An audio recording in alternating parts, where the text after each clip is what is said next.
On May 6, 2013, a woman's voice was heard for the first time after 10 years through a 911 call. This story is about a man who kidnapped 3 women and held them captive in his house. This was an evil man, and these women didn't deserve what happened to them. He did some of the most evil acts you can think of. But let me pose a question. Have you ever trusted somebody and they broke that trust? And if so, leave it in the comments section and I promise I'll reply to it. But this is the story about Michelle Knight, Amanda Berry, Gina DeJesus, in the Cleveland House of Horrors.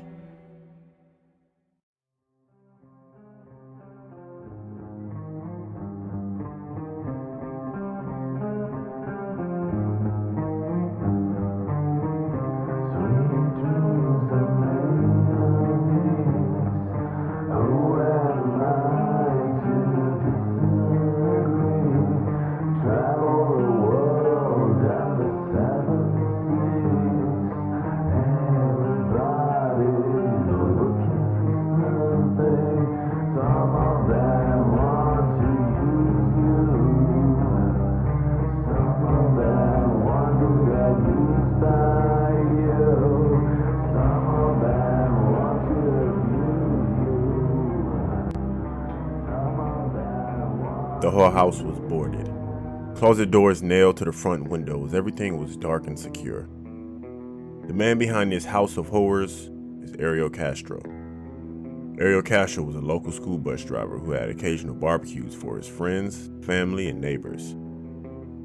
On the outside, he came across as normal.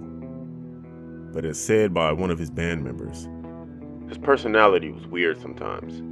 One moment, he'll be joking around with you, and the next moment, he'll be angry with the whole band for no reason. Ariel Castro had kids with his ex-wife, but the relationship between him and his ex-wife was horrible. He was extremely violent with her. Per police reports, he had thrown her down the stairs, broken her ribs, and cracked her skull. This pattern of misconduct continued throughout the years.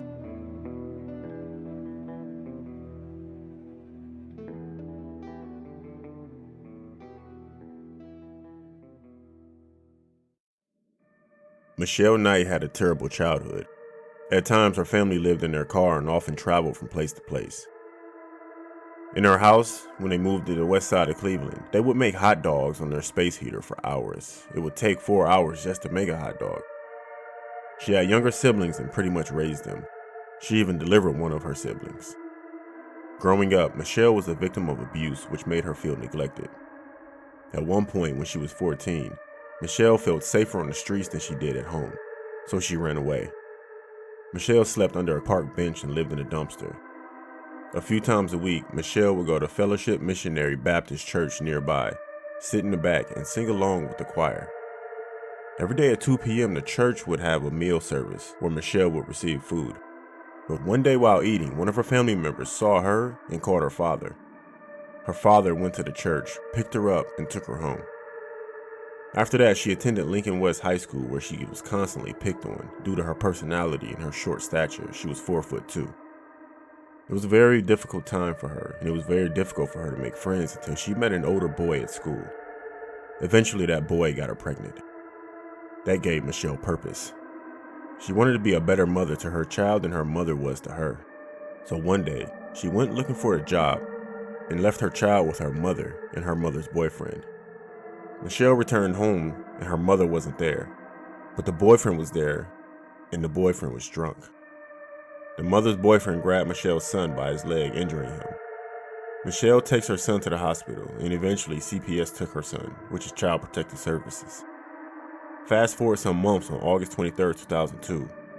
Michelle was on her way to a case management meeting, but she was lost. Her mother was supposed to take her where she was supposed to receive her son back. She walks into a dollar store asking for directions. She asked the clerk, but the clerk couldn't help her. But that's when Ariel Castro intervened.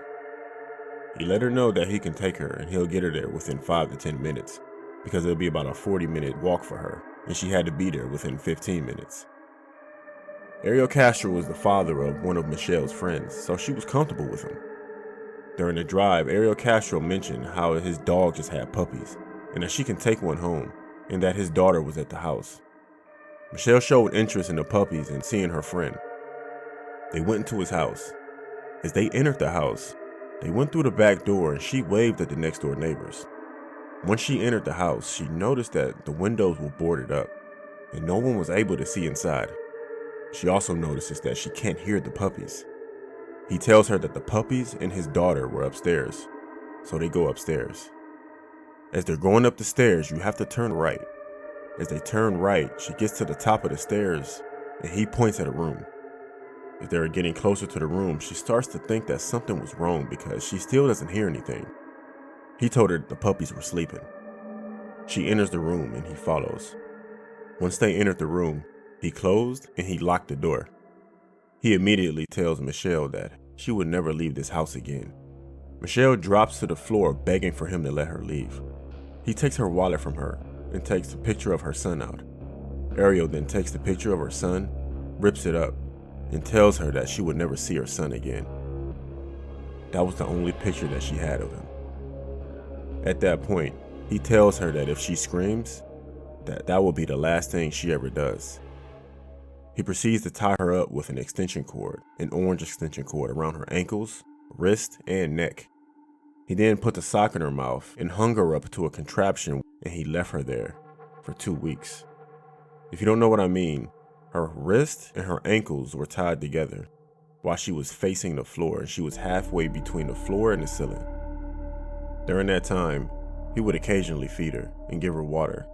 So after the 2 weeks, he took her to the basement, where she was tied to a pole in the middle of the basement for weeks with a motorcycle helmet on her head, so she could never tell what time of the day it was because the visor was over her eyes. Castro would do things to her that only a sick individual would do, over and over and over. And to mask her screams, he would often leave a radio on very loud throughout the day. Michelle states that whenever he would do anything to me, I had to put my mind in a different place.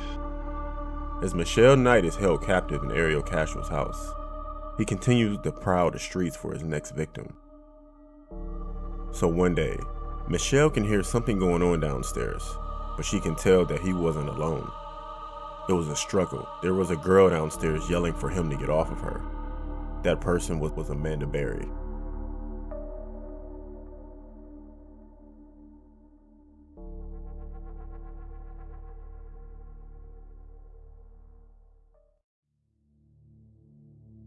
Amanda Berry started her day, which was the day before her 17th birthday.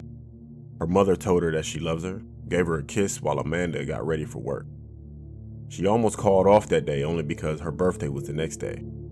So Amanda went to work, got off, and she was walking home from Burger King in some bad weather. She saw her friend drive past with her father taking her home. Then all of a sudden, a few minutes later, that same car pulls up. The car stops right next to Amanda and the driver asks if she needs a ride. Unfortunately, she said yes. That driver was Ariel Castro. Amanda was friends with his daughter and she worked with her at Burger King. As Amanda gets into the car, Ariel mentions that his daughter was at the house and asks Amanda did she want to see her. Amanda said yes and they drove to his house. As they walk into the house, Ariel starts to show Amanda around the house. As he's doing this, he tells her that his daughter, Angie, is in the back, but his roommate is in another room. So as they go upstairs, Amanda looks to her left and she notices that there's a room with the door closed, but she can see through a hole in the door. That door has a hole where a doorknob is supposed to be. She bends over and she looks in there and she notices that a woman is in there sitting on a bed, half clothed, watching TV on an old TV. What she doesn't know is that's Michelle Knight. He then takes Amanda to the room in the back where he said his daughter was, and Amanda noticed that no one was in there, and the room was dark, and the windows were boarded up. And then he demanded her to get undressed. After she did that, he took her to the basement, chained her up and put a helmet on her, turned off all the lights, and left her there for days while occasionally bringing her food and water. Amanda thought she was going to die. Her family notified police immediately because Amanda was not the type to not call or go home. A week after Amanda was kidnapped, Ariel Castro called her mother, telling her that Amanda will be home in a few days, but Amanda wants to marry him and he loves her. At that time in 2003, technology was not like it is today. It was the first case in the US where a phone was tracked, but it was not a pinpoint position. At first, it was just Amanda Berry and Michelle Knight in separate rooms. Both described their living conditions as disgusting.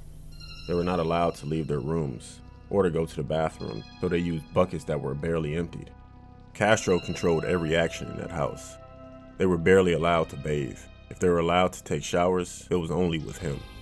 And then one day, they hear another struggle downstairs. And that was Gina DeJesus.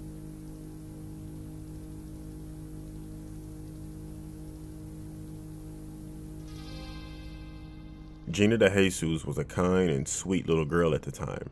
She loved to dance and skate and was known to impersonate Selena. She grew up on the west side of Cleveland and she was 14 years old. At the time, she was with her friend, and it was Friday afternoon, going into the evening as the two girls discussed having a sleepover. Her friend used a payphone to call her mother and asked her if she could spend the night over at Gina's house. Her mother said no. So the two friends split up and walked separate ways. While Gina is walking, her friend's father pulls up next to her. Her friend's father is Ariel Castro. Castro asked Gina if she had seen his daughter, and Gina tells him, "Yeah, I was just with her. She's around the corner." Then he asks Gina to help him find her. She agrees and she gets into the car because she trusted him. It was her friend's father. She didn't hesitate. While driving, he asks Gina to help him move a speaker in the house, and she agrees. They get to the house, but he begins to act weird by hugging Gina. Gina questions him and tells him that he can get in trouble for that. He tells her that she can go if she wants to. But once he tells her that, Gina begins to walk to the front door because that's where she entered the house. He then tells her that he's superstitious and she can't leave out the same door that she entered. He led her to the door near the back of the house. As she opened the door, he pushed her inside the door. That door led to the basement. When she was in the basement, Ariel Castro chained Gina up and then turned on his music so no one can hear her screaming for help. Gina's family immediately went to the police when she didn't show up at home. But while held in captivity, the girls were allowed to watch TV. Amanda and Gina's families were constantly on the TV, having rallies and begging for their daughters and family members to come home. But there was never any mention of Michelle Knight. Castro hated Michelle Knight because when he first kidnapped her, he thought she was a 13-year-old prostitute, but she was 21 years old. He would always let her know that there was no one looking for her and she doesn't matter to this world. And by coincidence, she was the only one of the three that would constantly fight back. That made Castro punish her all the time. One form of punishment was chaining her to the ceiling. Castro would chain her ankles and wrists to the ceiling with 3-foot-long chains, facing down for 2 days with no food, sometimes longer than that, sometimes not eating for weeks at a time, while Amanda and Gina received food. Michelle became pregnant 5 times. The Ariel Castro induced her miscarriages 5 times and made it to where she couldn't have kids afterward. Ariel Castro attended the rallies and the search parties for the girls, sometimes consoling the parents and crying with them. After attending the rallies and search parties, he would tell the women, taunting them and laughing at them. The neighborhood went crazy looking for Gina and Amanda. They went missing in damn near the same spot. Initially, he kept them separated and would turn them against each other. When I mean separated is he had Amanda by herself, with Michelle and Gina in the same room. He would tell them lies about each other, telling them that the other one was talking about them. He would have them not talking to each other, and if they were caught talking through the walls, he would punish them by keeping the lights off, no heat in the winter, no AC in the summer, and no food. Every time he left the house, he would lock their doors from the outside. But one day, Castro was on his motorcycle when he saw Gina's mother outside passing out flyers. He knew her mom because they went to high school together. She asked for him to pass out some of the flyers, and he said yeah, and he did. He also took one home and showed it to Gina. There were times when he would play Russian roulette with Gina, and he would go first. He then hand her the gun, get on his knees to pray, and would tell her that if she loved him, she wouldn't pull the trigger. That would confuse Gina, but she would pull the trigger. He would test the women by leaving the door open on purpose, while he would hide to see if they would take the bait. When Castro had company, he would chain all 3 of them up together on a pole in the basement, telling them to be quiet.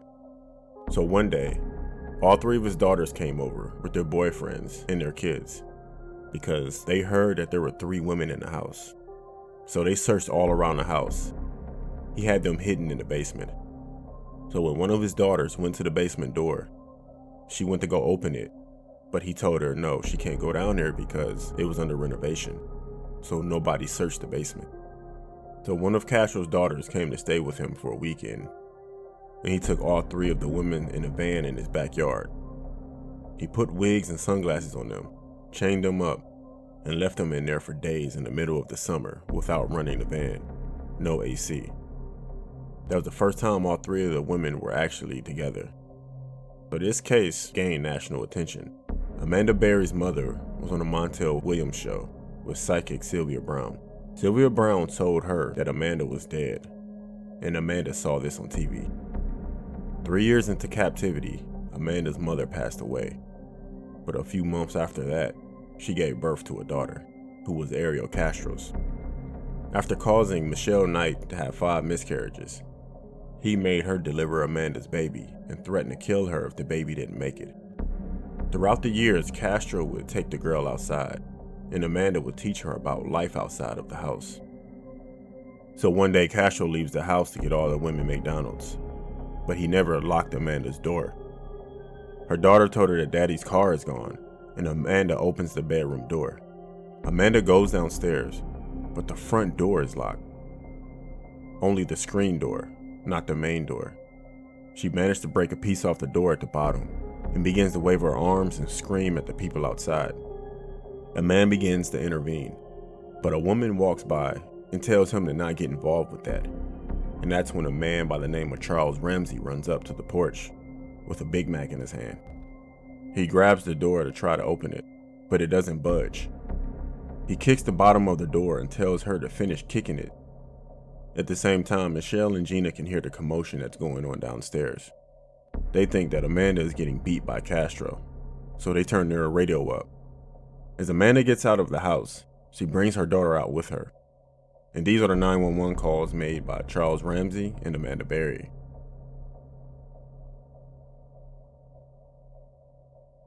Cleveland 911 police, ambulance to fire. Yeah, hey, bro, I'm at 2207 Seymour, West 25th. Hey, check this out. I just came from McDonald's, right? So I'm on my porch eating my little food, right? This broad is trying to break out the house next door to me. So there's a bunch of people on the street right now. So we like, well, what's wrong with you? What's the problem? She like, this been kidnapped me and my daughter, and we've been in this bitch. She say her name is Linda Berry or I don't know who the that is. I just moved over here, bro. Sir, you know what I mean? Sir, you have to calm down and slow down. Is she still in the street? Seymour Avenue. Is she still in the street, or where did she go? Yeah, I'm looking at her. She right now. She calling y'all. She on another phone. Is she black, white, or Hispanic? She white, but the baby look Hispanic. Okay, what is she wearing? White tank top, light blue sweatpants. Like a wife beater. Do you know the address next door that she said she was in? Yeah, 2207. I'm looking at it. Okay, I thought that was your address. So that house. No, I'm smarter than that, bro. I'm telling you where the crime was. Okay, look, sir, we can't talk at the same time. Do you want to leave your name and number? Or your name and number? Charles Ramsey, R-A-M-S-E-Y. What's the phone number? Are the people she said that did this, do you know if they're still in the house? I don't have a clue, bro. I just said I came from McDonald's. Can you ask her if she needs an ambulance? You need an ambulance? Or what? She needs everything. She's in a panic, bro. I guess she's been kidnapped, so, put yourself in her shoes. We'll send the police out. Thank you. There you go. Please, help me, I'm Amanda Berry. You need police, fire, or ambulance? I need police. Okay, and what's going on there? I've been kidnapped, and I've been missing for 10 years, and I'm here, I'm free now. Okay, and what's your address? 2207 Seymour Avenue. 2207 Seymour. Looks like you're calling me from 2210. Okay, stay there with those neighbors. Talk to the police when they get there. Okay. Hello? Yeah, talk to the police when they get there. Okay, I'm right now. We're going to send them as soon as we get a car open. No, I need them now before we get back. All right, we're sending them, okay? Okay, I mean, like, who's the guy who's the guy who went out? His name is Ariel Castro. I'm Amanda Berry. I've been on the news for the last 10 years. Okay, I got that here. I already. Gina. Right, the police are on the way. Talk to them when they get there. Okay. Okay. I told you they're on the way. Talk to them when they get there. Okay. All right. Okay. Within minutes, the cops flooded the street. As the first pair of cops pull up, Amanda runs up to the car. She approached the passenger side window, and the cop looked at his partner as if he was surprised because it was Amanda Barrett. They've been looking for her for over 10 years. The officers went into the house, announced who they were, but they didn't hear anyone. They searched the house, and as they began to search upstairs, they noticed that someone was peeking out of the doorway in the darkness, but they wouldn't come out. The female cop shined her flashlight on her patch that said Cleveland Police. And as soon as she did that, that's when Michelle Knight ran out and jumped on the man that was in the front. After Michelle Knight jumped on the police officer, the rest of the cops searched the rest of the upstairs, and they ran into Gina DeJesus. At that point, they were rescued, for the first time after 10 years. Since the rescue, Ariel Castro received life in prison, plus 1,000 years, but shortly after the sentencing, he took his own life. Amanda Berry has a job with news station Fox 8 News. Gina DeJesus runs a missing women's shelter, which is next door to the house that was held captive in. And Michelle Knight is now married. This was the story of Ariel Castro, Amanda Berry, Michelle Knight, and Gina DeJesus. I knew something was wrong when a little pretty white girl ran into a black man's arms. Something is wrong here. Dead giveaway.